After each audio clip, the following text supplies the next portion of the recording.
तो चुम आपको लग रहा है कि आप जो भी कर रही हैं वो एक बहुत अच्छी दोस्ती निभाने के लिए कर रही हैं, मतलब श्रुतिका को लेकर के जो बार बार आप लगातार एक ही चीज़ बोलती हैं कि हमको लगता है वो गलत नहीं है, हमको लगता है ठीक ही है, हमको लगता है कि जो भी वट एवर, बट वो बहुत गलत दिख रहा है चुम, क्योंकि इतना ज़्यादा अंधविश्वास उस इंसान के ऊपर जिसने खुद अपने ही ग्रुप के अपने ही दोस्त जिनको वो इतनी बड़ी प्रायोरिटी लिस्ट पे रखती थी, दिग्विजय को उन्होंने किस तरीके से दूध में चाय में मक्खी की तरह उठा करके फेंक दिया। और इतना सुनहरा मौका जब बिग बॉस ने क्लियरली बोला ये बात को कि आप उनमें से टॉप बॉटम 6 में से आप हटा सकते हो, तो उन्होंने उनको तब भी हटाना ज़रूरी नहीं समझा और उनको मतलब एकदम क्लियरली वो चाहती थी कि दिग्विजय घर से बाहर चला जाए।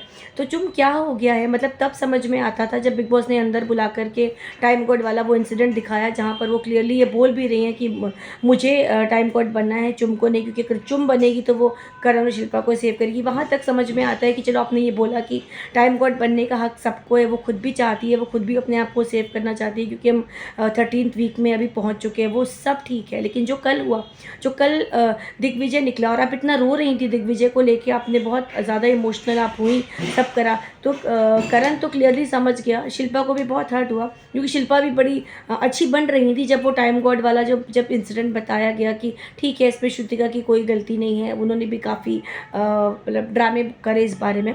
करण वहाँ पर भी क्लियर था, बट करण ने उसको फिर भी एक बेनिफिट ऑफ डाउट दिया कि चलो टाइम कोड बनने का हक है सबको, मन है सबको।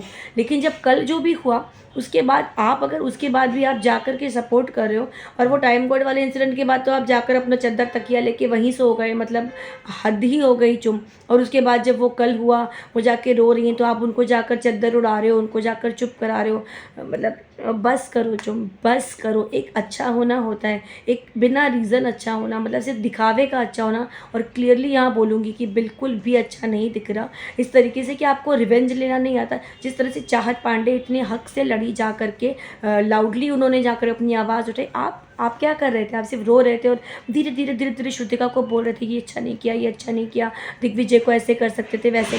जुम प्लीज़ अभी बस करो, क्योंकि श्रुतिका का बस चले ना तो वो तुम्हें भी मक्खी की तरह फेंक दे, करण को भी फेंक दे, वो किसी की भी नहीं है। और श्रुतिका ने ये प्रूफ कर दिया है, श्रुतिका को रजत नंबर 1 पे लगता है, जबकि एक टाइम पे रजत के साथ भी उसका पंगा था, अविनाश के साथ तो उसकी बिल्कुल भी नहीं पटती थी, विवियन के साथ उसकी बिल्कुल भी नहीं पटती थी, उसने उसको नॉमिनेशन के लिए वो चुनने के लिए उनको बुला लिया, शिल्पा को नहीं बुलाया। तो किसकी सगी हैं वो? दिग्विजय जैसे अपने सबसे क्लोज फ्रेंड उनको उन्होंने छोड़ दिया, तो वो किसकी सगी है? तो आपको क्या लगता है कि जब भी मौका मिलेगा आपको तीसरे नंबर पे रखा, चलो ठीक है समझ में आता है वहाँ पर, लेकिन करण को चौथे नंबर पे रखा, चलो ठीक है वो भी समझ में आता है।